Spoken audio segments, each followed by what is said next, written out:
சினிமாவையும் தாண்டி சமையலறைக்குள்ள போகணும்னா இப்போ வந்து வில்லேஜ்லாம் பார்த்தீங்கன்னா அவங்க ஆல்மோஸ்ட் வந்து பார்த்தீங்கன்னா சினிமாவுக்குலாம் அவ்வளோவா போகிறதில்ல, டிவி தான் பார்ப்பாங்க. அந்த மாதிரி தான் வந்து ஒருத்தரையும் அவங்க அடையாளம் பண்ணுறாங்க.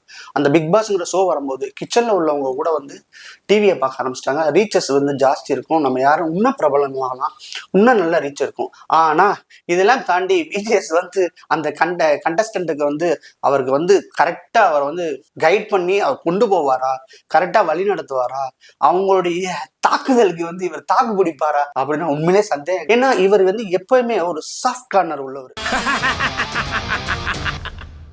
மூவில பண்ணா கூட இப்படிதான் வருவாரக்கூடிய ஒரு ஒரு ஒரு பயங்கரமான ஒரு டைலாக் டெலிவரி பண்ணி அப்படிலாம் அதெல்லாம் வேலைக்கே ஆகாது. ஆனா கமல்ஹாசன் சார் வந்து பயங்கரமா கோவப்படுவாரு.